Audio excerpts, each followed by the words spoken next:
India కూటమి ఉపరాష్ట్రపతి అభ్యర్థిగా జస్టిస్ సుదర్శన్ రెడ్డిని ప్రకటించడము తెలుగు ప్రజలకు,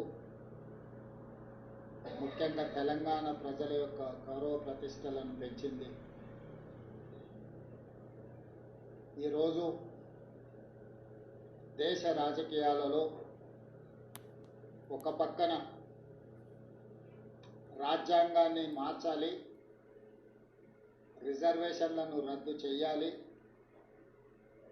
ఎన్నికల్లో నెగ్గాలి అంటే ఎన్నికల కమిషన్ను కూడా దుర్వినియోగపరిచి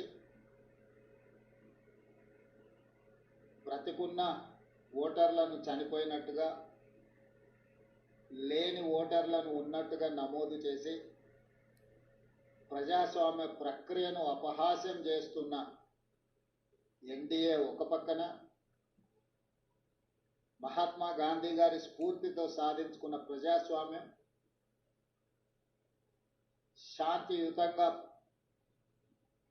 ప్రపంచాన్నే జయించవచ్చు అని ఆదర్శంగా నిలబడిన మహాత్మా గాంధీ గారి స్ఫూర్తితో డాక్టర్ బాబాసాహెబ్ అంబేద్కర్ గారు అందించిన రాజ్యాంగాన్ని రక్షించడం,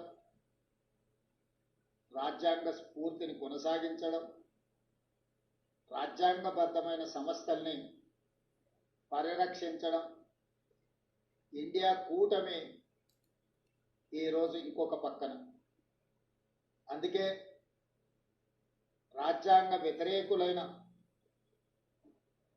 రాజ్యాంగాన్ని రద్దు చేయాలని కుట్రలు చేస్తున్న వాళ్లను ఈ ఉపరాష్ట్రపతి ఎన్నికల్లో ఓడించడానికి ఇండియా కూటమి రాజకీయ పార్టీలకు అతీతంగా తెలంగాణ హైకోర్టు జడ్జిగా, ఇతర రాష్ట్రాలలో చీఫ్ జస్టిస్గా, సుప్రీంకోర్టు జస్టిస్గా సుదీర్ఘకాలం సేవలను అందించి రాజ్యాంగాన్ని పరిరక్షించడమే కాదు, రాజ్యాంగ నిపుణుడిగా పేరుగాంచిన జస్టిస్ సుదర్శన్ రెడ్డిని ఈరోజు అభ్యర్థిగా ప్రకటించడం మనందరికీ గర్వకారణము.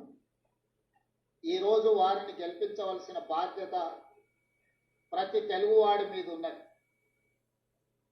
దేశ రాజకీయాలను ప్రభావితం చేయగలిగిన, దేశ ఆర్థిక వ్యవస్థను ప్రపంచంతో పోటీ పడే విధంగా తీర్చిదిద్దిన పివి నరసింహారావు గారి తర్వాత మళ్ళీ తెలంగాణ ప్రాంతానికి జస్టిస్ సుదర్శన్ రెడ్డిని ఇండియా కూటమి ఉపరాష్ట్రపతి అభ్యర్థిగా ప్రకటించడం మనందరికీ గర్వ.